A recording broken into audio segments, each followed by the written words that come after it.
Hi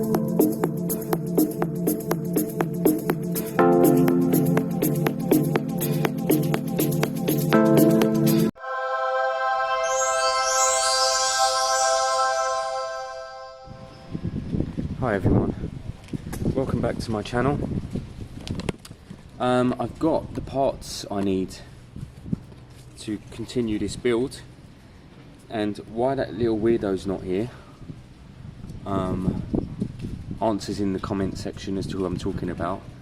I thought, what project do I want to carry on with the most? And it's this calf racer. I love this calf racer, guys, honestly. I absolutely love it.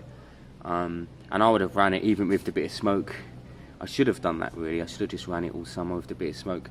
But do you know what? It would have been, it was low on compression, and it will feel so much better if the new kit works.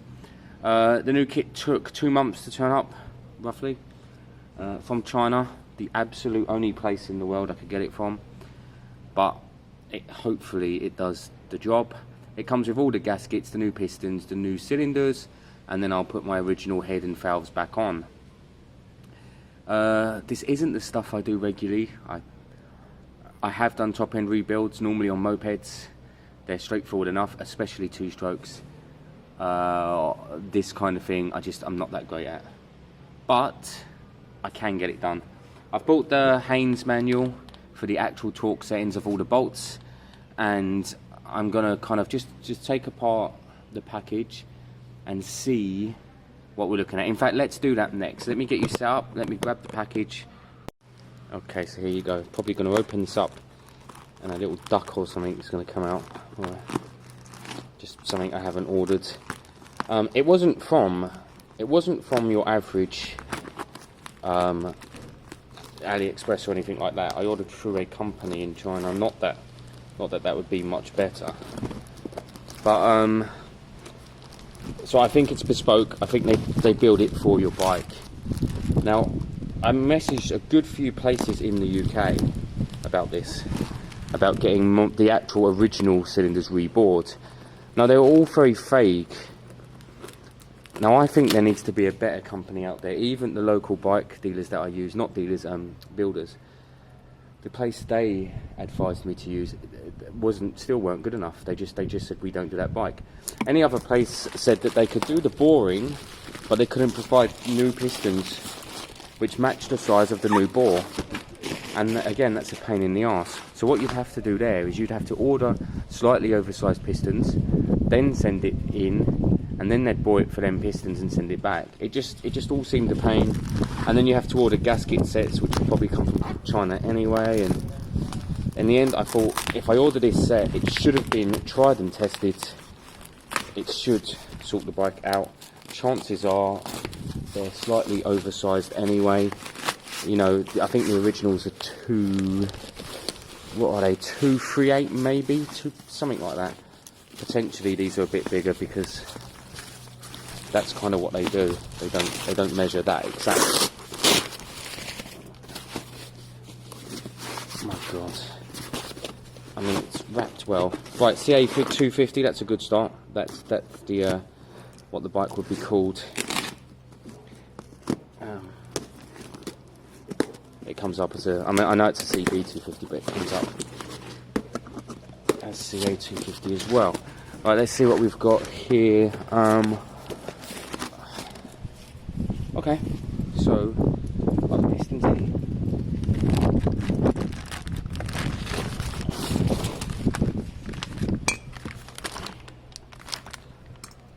Straight away, guys, you know what? The pistons being in like that, that's nice. They've done a bit of the hard work for us there.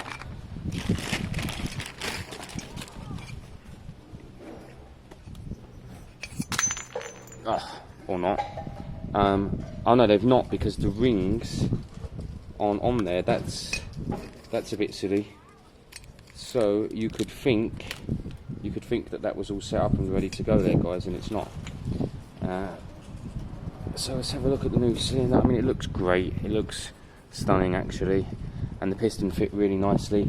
I'm not going to mess with it. I'm going to just get the old one and compare it. I'm going to start piecing this all together, getting the rings in, figuring out what certain things are for, and blatantly there's no instructions in this thing, so you just got to like work it out. But yeah, it's here. There are 2 pistons, there are ring sets, and I have all the bolts and studs from my original, so ultimately this should be a bike again. Oh no, it is a 233 centimeter, so that's good. It's stuck to the original dimensions as well. I was hoping for a 250, but it don't matter too much. It's pretty much the same thing. I can only see one pin. Nope, there's another one in here. Okay guys, so for once in my life I want to actually do an informative video. So, piston rings, they come in their pack. There's the piston. You have to work out what order they go in and how it works out. Now, basically, you pull out the set, you make sure they're all there. There should be 1, 2, 3, 4, there should be 5. 2 might be close together like this, you just split them apart. Now, the first one we need to worry about is the oil compression ring. It's this one here.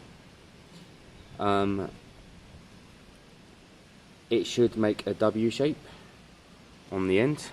I hope you can see this. And that simply goes on the bottom ring. Don't worry too much about bending this one, like that. You seat it in, and then you put the other 2 rings, the very, very thin ones, around it. So find the finished rings, that's these 2 here, and then you put them around it. So you could go one from the top like this, just kind of gently work it through. If it comes out, it goes into the wrong one, just again flex it down like this. You don't want to go too far, you want it in its kind of position. I hope you can see. And just work it around nice and gently, guys. We don't want putting too much pressure on these, but you want to get it down to the top, just ready to be like that. That's it. And then there you go, that one slid in on its own. Just do the same with the rest. So look, this one's in the top gap, pull it out again nice and gently, and it should slide in. This one hasn't slid in yet, so hang on.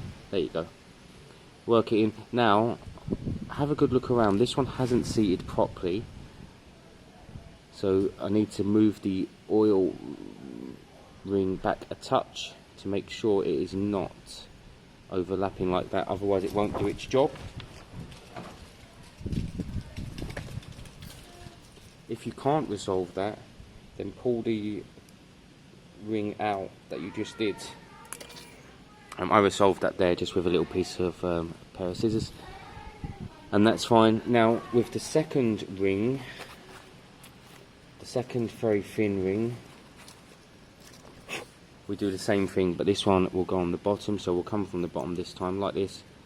Again, not too forceful, just kind of work it down, and it will slide in place like that. There you go. There you go. Make sure that the gap here and the gap there aren't in the same place. They need to be kind of basically opposite each other, although not a huge issue at this stage. So you've got your oil compression rings there in already. Now the second ring from the top will always be, you can correct me if I'm wrong, but it will always be a black one. Now we have 2 left, and they do have a top and a bottom, guys. Basically any marking it has, the black one, goes up. So this has a D on it. Let's see if you can see, there's a D just here by my thumb, that goes up. So this second ring, just kind of measure it out, but it goes in the gap like that, and exactly the same way. There are specialist tools for this, but you don't really need it. Just kind of like this, work it around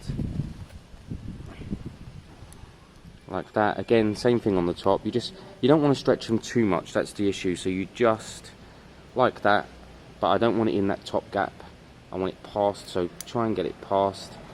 If it drops in, it's not a huge issue, just work it down to the next one. Again, just be really gentle with this, guys, because you don't want to put too much force on the rings so early on.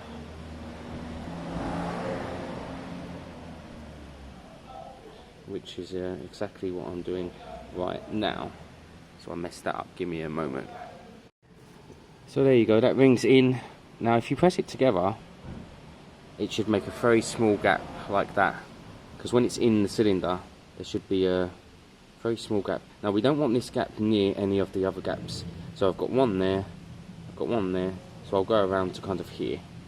And it's basically for when you push it in the cylinder, all of the gaps are in different areas so that you get full compression. Now the last ring, again it will have a sign on it. I think it's a Y, DY this one, let's see. I believe, oh, I can't see any marking on this one. It should have a D or a D, there you go. DY is there, so that points up. So we do exactly the same thing on here, put it in like this, work it around, and sorry, I keep going off camera. Work it around like that and let it slide in. There you go. So you see these gaps are quite close here. That's not a huge issue, but we're going to put them one on each side on this occasion, and then make sure they're not facing near this one either, or near this one. What I'm going to do on this occasion, to keep this all kind of nice and secure, I'm going to pull it in its bore actually. So it doesn't matter too much, we don't want to mess with spinning it, so we need the in and we need the out. It says in on the top there. In is intake, so in is where the carb sits. So the carb sits, what side does the carb sit on? The carb sits on this side here at the back, so we want the in facing that way like that. This piston goes in from the bottom like this, nice and gently. We push it up and it will be sticking out so that we can connect it to the piston rods themselves. So you're just putting it in enough to hold it secure.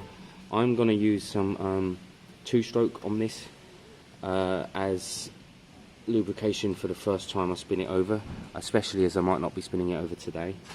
Once again, check all of the gaps before you actually squeeze it in. Again, there are tools, there's a gap there, so they're not too near each other to be an issue. Again, there are tools to compress this, I don't use them, I just compress it by hand, and I just gently push it up at the bottom with the gap. But I am going to put a fair amount of two-stroke in this cylinder at the moment before pushing these in. A couple of reasons for that. At the moment, I haven't got kind of the gasket ready. I don't know if there are any bolts needed to seat. So what have we got there? One, I think there should be two seating bolts. Let me have a look. Oh no, so we've got a seating bolt on that side and no area on that side for it.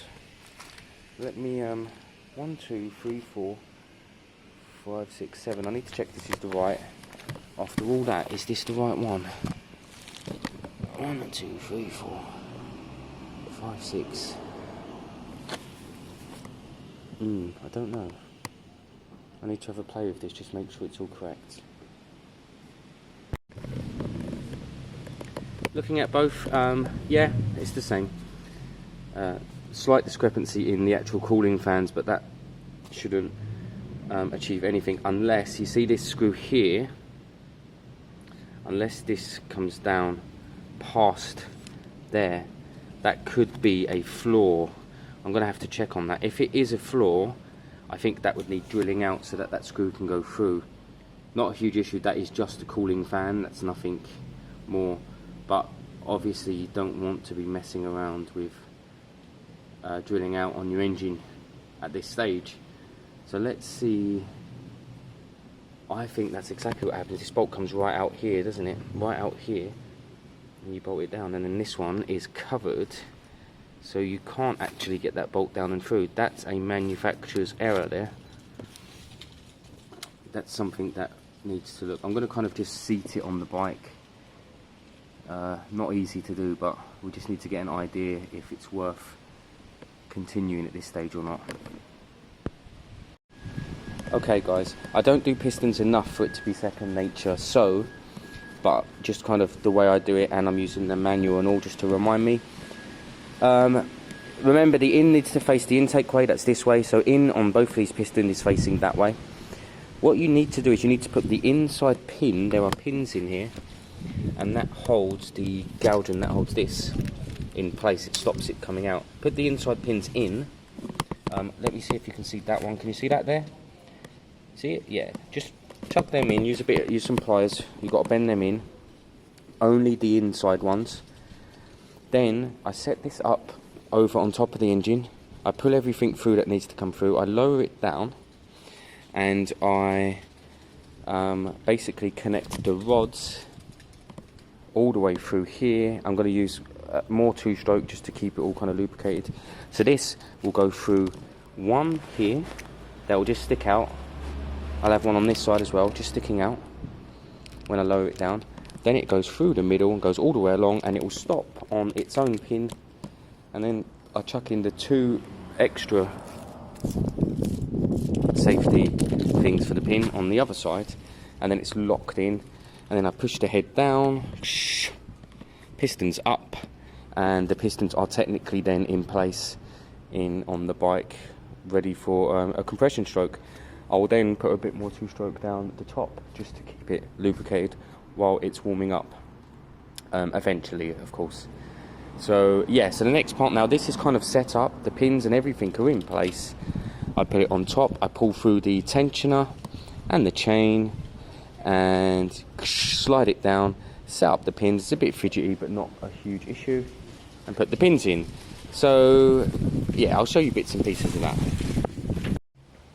So guys, this is what it looks like. So the pistons are still in, the pins are now in. I haven't put the retaining clip in this side yet. Bit fidgety but not the end of the world. Same on the other side, the piston's in, again bit fidgety but nothing major. The chain is still all the way through and being held up. Next step is putting in the two retaining clips here, and then kind of working it down gently. I'm going to put in some more two-stroke, just make sure it's all lubed up. Work it down gently until it's in and seated, and then I'll be putting the main bolts all the way back in, so that we've got all the stems coming up, you know. So guys, one thing I forgot to mention but I did do was making sure the new gasket goes under there. I don't know if you can see, you can kind of see it there because it's not compressed down yet, all of it. Yep, and then the second guide, chain tensioner guide, can go in at some point. Honestly, I can't remember what way it goes. I'm going to have to look in the book, but it will slot in some way, probably something like that, but we'll work it out. But at the moment there are pistons in there and they move up and down. I've checked using a ratchet, so there will be some sort of compression coming out of this bike when of course it eventually is properly back together. So I'm just kind of working it out nice and slowly, guys. I assume there's a guide pin here and a guide pin there that will be on the other block or here somewhere. I'll find that, or in the box. That's the new gasket for the head at the top. Now this kit also came with valve stem seals. I don't actually know how to do that, but my mate John was mentioning that. He said it's well worth getting that done. So I'm going to have a look and see if that's something that's easily doable enough while it's kind of all apart. But for now, the main thing is get the guide pins in, get the extra guide chain tensioner guide in, and get all the pins back in, you know, all the rods, so that we're ready to put the head back on somehow, because this is kind of done now. The in is on the inside, that's the intake side, that's there, that's the intake. Exhaust port is that way, so that's the exhaust line there. So it should all be done correctly at this, so far at this stage.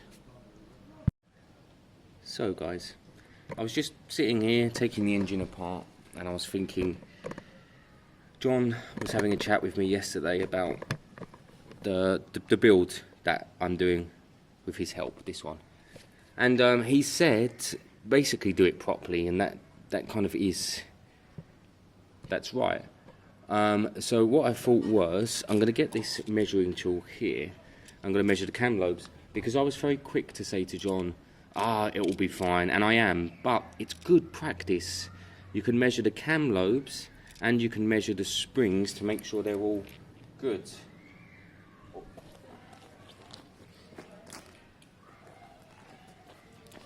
Now I've got the Haynes manual, so I know what they should be. So 27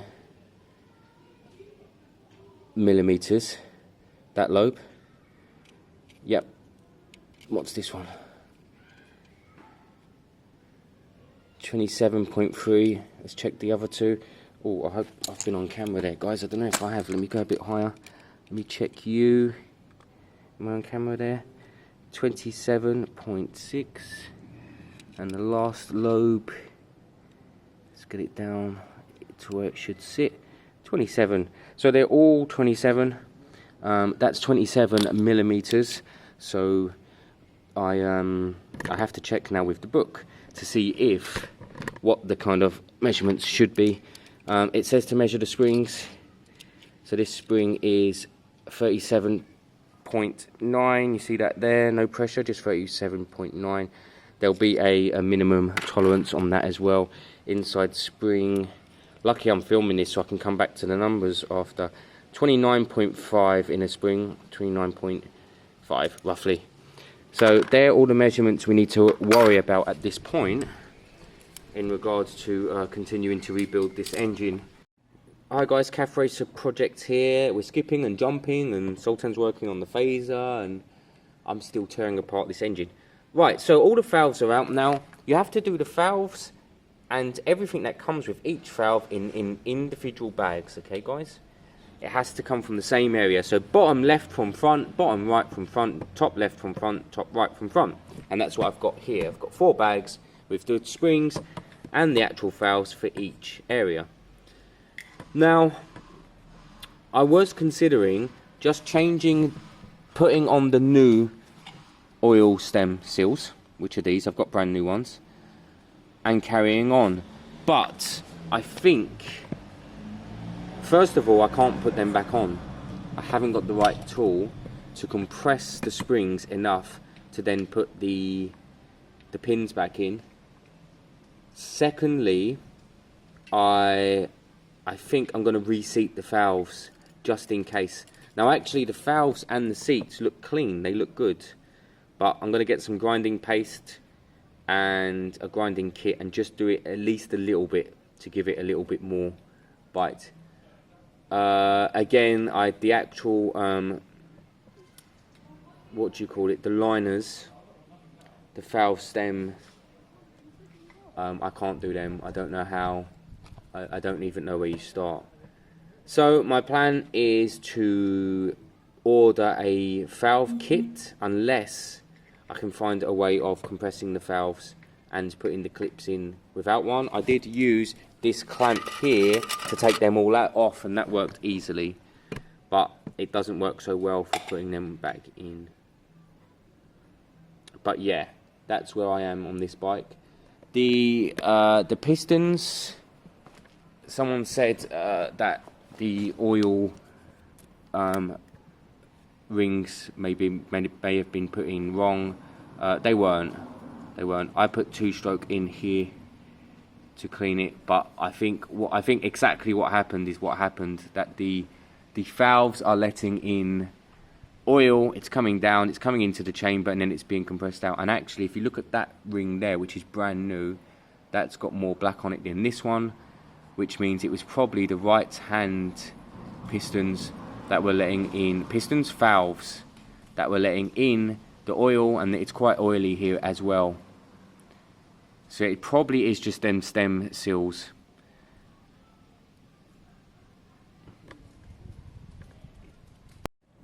Alright guys, so I spent a lot of time using this clamp. It's not a specialist clamp, but I basically just worked it out. I put the new valve stem oil seals on, and I put the valves back together like this.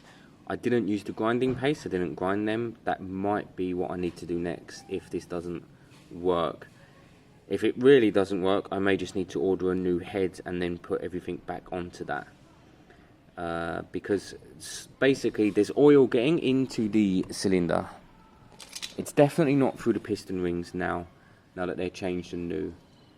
It's definitely coming from this end, but these old oil seals didn't seem that bad, and that's my kind of concern. But they may have worn too much and weren't doing it. But they don't feel much different to the new ones, if I'm being honest. I'd be shocked if they added any compression to that engine at all, and if they stopped the smoke. I don't think they are.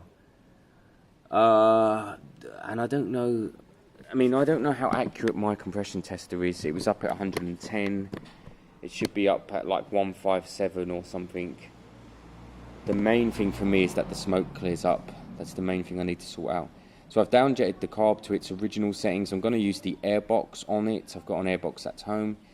And I've now done the valve stem oil seals, new cylinders, new pistons, new piston rings. Nothing else should be causing smoke to go into this engine.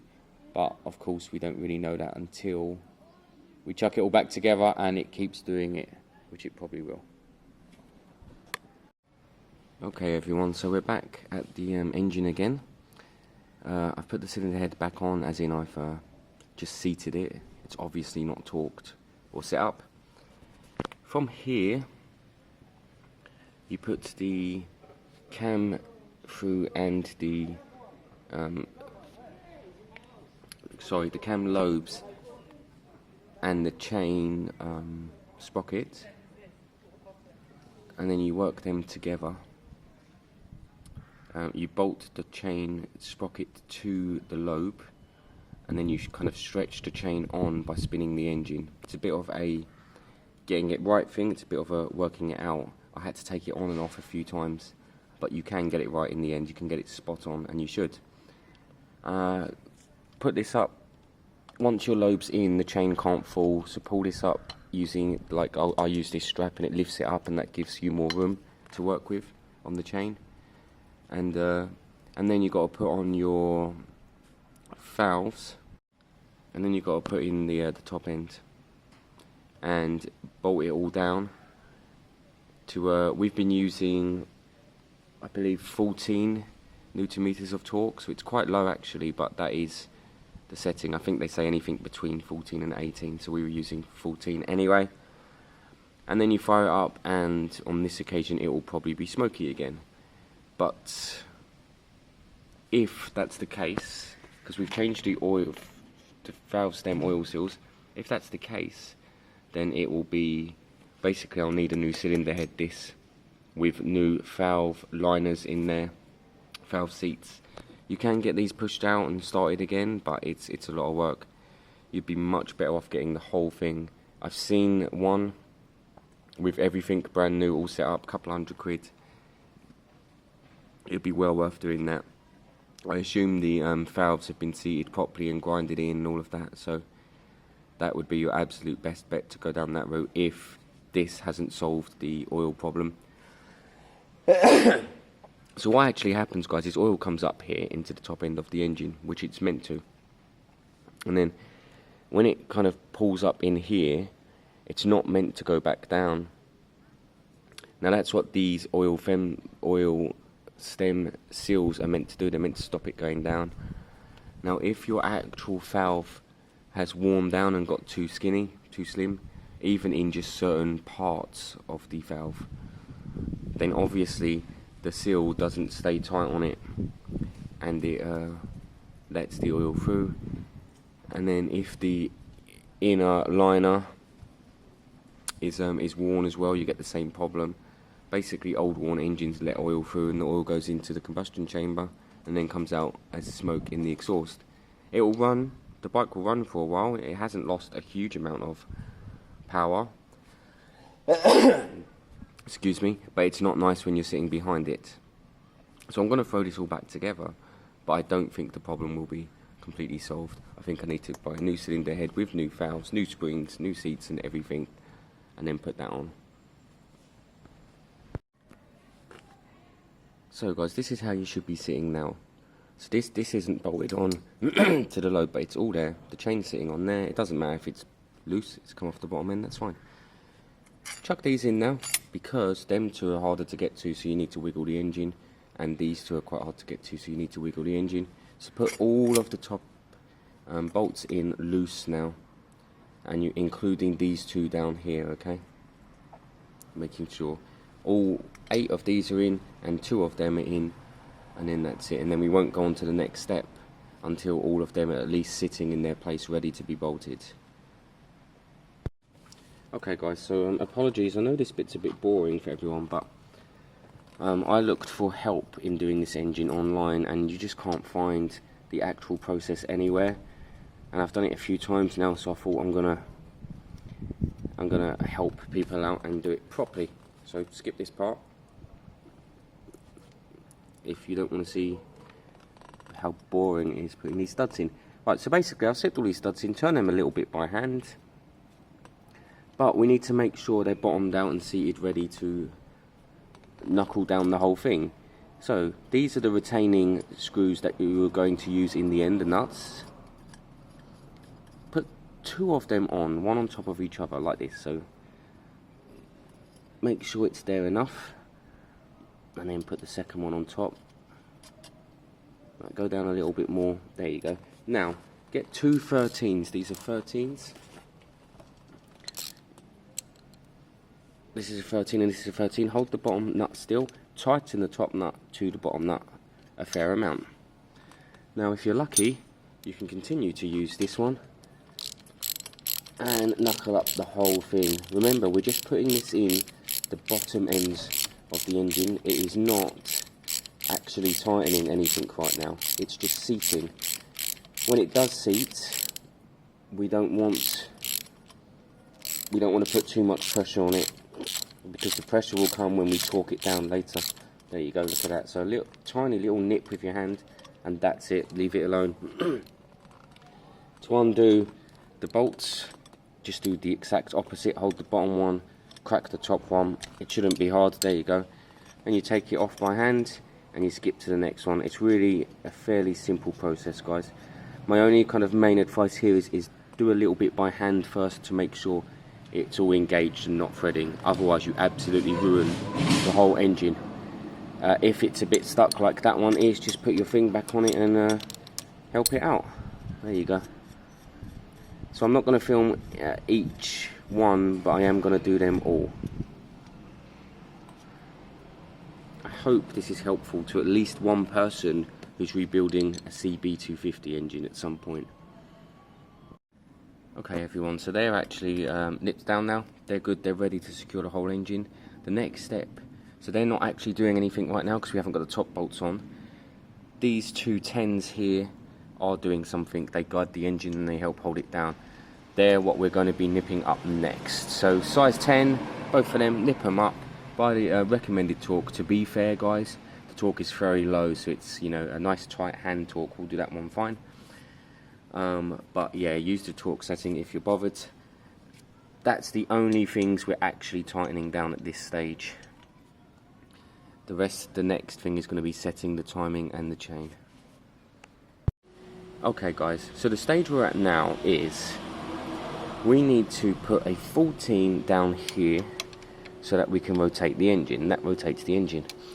We need to look through the top hole here and find the T mark. There's an F first and a T right next to it, maybe half a centimetre away to its right. Line that T up so it's dead centre in there, and then your pistons are at top dead centre. That bit's fairly straightforward. What's not so straightforward is we then need to get the chain on, but this circle needs to be bang smack up in the air, and these lines parallel with the engine, so it would be sitting like that with the chain on. Now what I found the best way to do this is to put the bolts in, so actually make sure that is bolted to the hanger, at least on one bolt, and then I pull the chain over here kind of nip it on to where I think it's going to sit properly, and it will be timed, and then I turn this nut here to the right and it stretches the chain on and it seats. That's the only way I found to do it properly, guys. I might film that. So all I'm going to do now is lift this chain up and put the securing bolt through there into the actual lobe on the back, so that that becomes one solid piece. And then I'll be putting the engine at top dead center. That's it for now. Okay guys, this bit's going to be really hard to explain. I'm just going to try and work it out and do it with the camera on. We might get lucky. You can see both ends now there.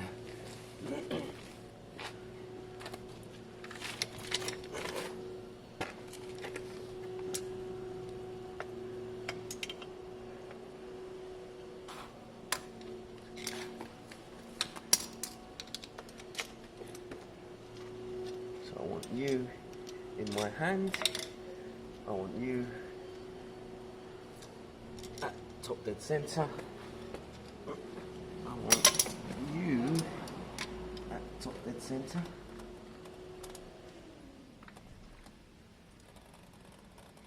Where are you? Oh, where are you?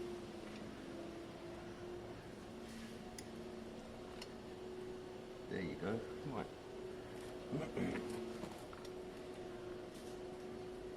Now I want to make sure the chain has bit. There you go, that chain has bit. Get back to top dead center properly. There's top dead center.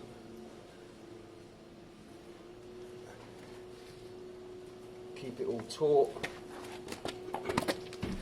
Put the chain on here, on this side like that. Have I already jumped the tooth? I think I probably have. I'm not going to risk it. I'm going to go back. I'm going to come back to my starting position. I'm going to get top dead again. I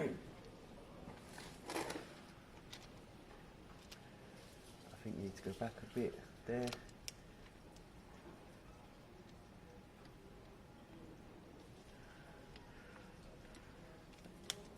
My thoughts are that that will be timed. I'm not 100% sure, so watch this. We just stretch it on now. Just keep spinning it and it'll click. There you go. Now you've got to go back, guys. Get back to your center, which is here, and make sure it's lined up. There's a big chance it's one tooth off.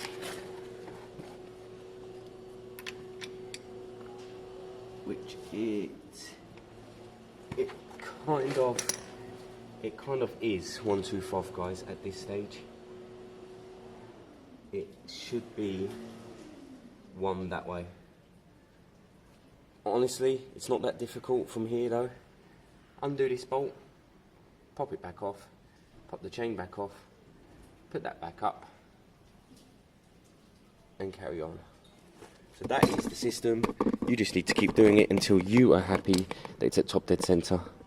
To be fair, there's lots of times when you do seem to be one tooth on and one tooth off, and you're not necessarily, but I want to get it a bit. I think I'm one tooth off. I'm going to keep playing with it. But that is your system there, guys. That's how you do this.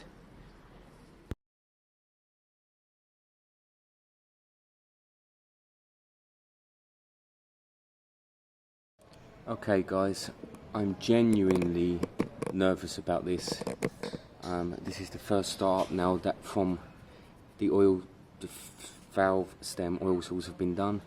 What happened yesterday was it ran fine for a couple of minutes with no smoke because the oil hadn't circulated. So I'm going to idle it for a couple of minutes, and then you have to give it a rev and you see if it smokes or not. So I'm going to set the camera like this, fire it up, wait a couple of minutes and see if there's any smoke, give it a rev, see how it's going. I pray that this has solved the problem, but it's highly unlikely.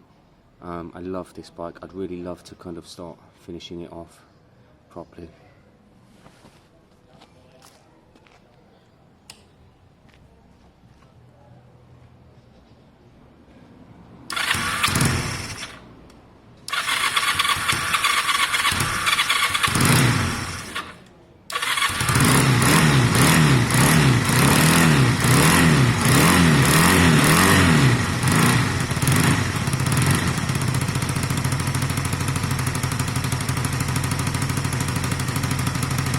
So let's keep an eye on it for a couple of minutes.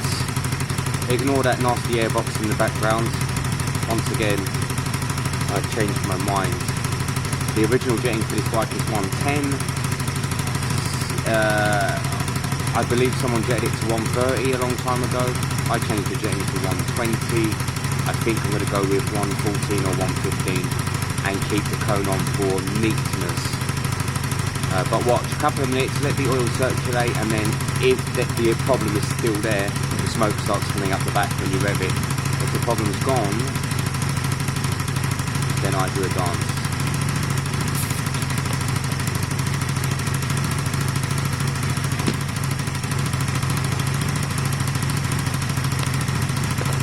Just to show you once again how much charity, I hate calling it charity, but how much work I do for people, all unpaid, guys. I can't stress that enough.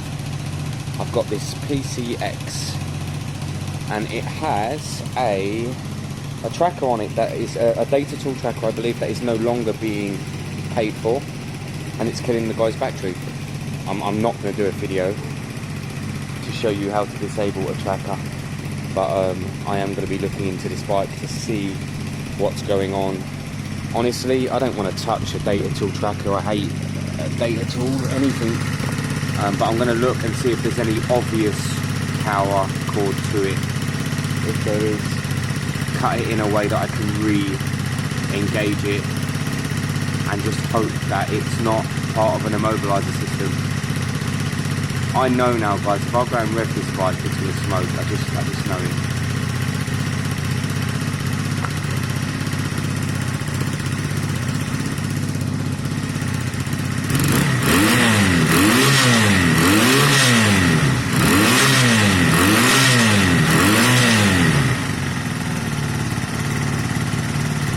You know what, guys, I put two-stroke in the engine, so that's not smoking like it has been at all. I'm going to give it a couple more minutes, give it a good rev. That's better or fixed, I think, at this stage. 2 more minutes, guys. I know this is long-winded, but I love this bike and I really want it to be done.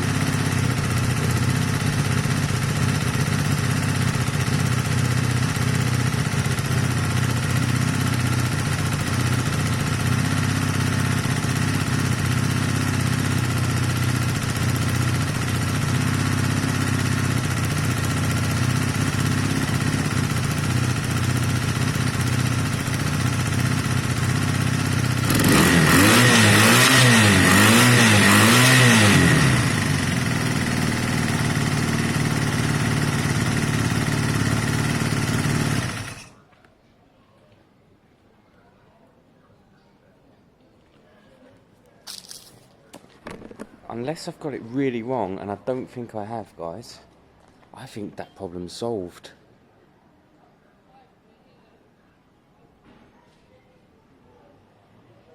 This will be interesting. I'm going to whip the carb off, put in a 114, 115. That's a jump of 4 just for the air coating filter. And God, where do I go from here? I'm a bit kind of overwhelmed now. That engine, guys, building that engine. You know, 3 times scared the crap out of me, you know. I wasn't sure if I could get it right. Wow, okay, cool. Alright, well, the top cover's not on properly, by the way. I need to use some silicone, get that seated properly, get that nipped up. There's a bit of oil blow on the other side, nothing major. So a bit of carb jetting going on now, down jetting. And a bit, get that top thing seated, cover seated, and I guess throw the tank on, fire it up, maybe even give it a run. It's very exciting, guys. Alright, guys, so on that last test run, it seemed okay. It's still fine. The reason I'm not using the airbox is because I realised this is actually a K&N. Okay, so this is a genuine air filter. That means it will be doing filtering. It's not like the dirt cheap ones that have nothing in there. I'm still upjetting by 5. That's quite a lot of fuel. It may still be slightly rich. I should really go up by 4, so I should have put a 114 in. I'm putting in a 115, but the exhaust is higher flowing and it's got the wrap, so I think that will even everything out. I think it will run spot on. So I'm going to nip that off, put in the 115, which I've got down here, look, hidden safely there in that bolt, and chuck it all back on, nip up the K&N, and fire it maybe off the petrol tank this time. Maybe just fire it off the petrol tank and see, let it idle for a good 5 to 10 minutes and see how that goes. I'd love to give it a quick run and all, but I don't know how much is or isn't working. I know the rear brake light's not on at the moment and stuff like that. So guys, once again, it's kind of all nipped up. I've done it all properly. The head's on properly now. The exhaust is seated properly. The carb is jetted to what I believe is the right jetting. I've put some fuel through there. I'm just making sure it don't leak at the moment. So the fuel's just sitting loose but through the container. Then I want to idle it again. I want to run it for a good 5 to 10 minutes. But I know that there was oil in the head because I took the head off to seal it properly, and there was oil in it. So let's keep our eye out for smoke. I'm going to give it a good 5 to 10 minutes, but not with the camera on this time. And then maybe even a little spin. No, I'm not going to give it a spin because it needs to be all done properly. So far, I'm pleased, but let's see if this actually is a fix. Right, what's wrong with this camera angle? I'll give you 2 minutes watching it again.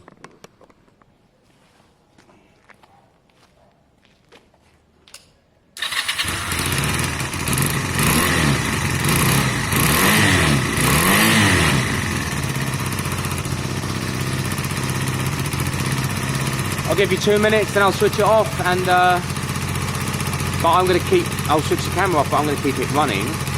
But I'm very close to saying that this is solved and a done deal, but maybe I'm talking too early.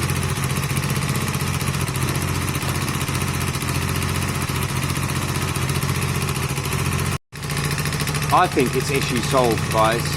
I think I'm going to give it a bit of a rev now so you can see. One thing I am going to do, while it's fresh in my mind, I can hear the valves.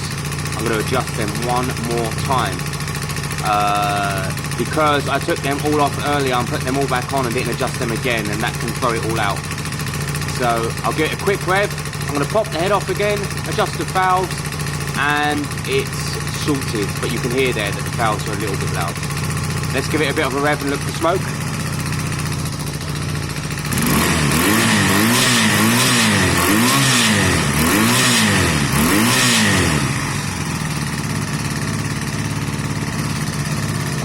So there was a tiny little touch there. I don't know if the camera caught it, but remember I put 2-stroke in when reassembling the engine. That's nothing like the smoke we had yesterday and the day before and originally. I think the new seals are doing their job. But yeah, let me sort out the what am I doing? The cam adjustment again, the valve.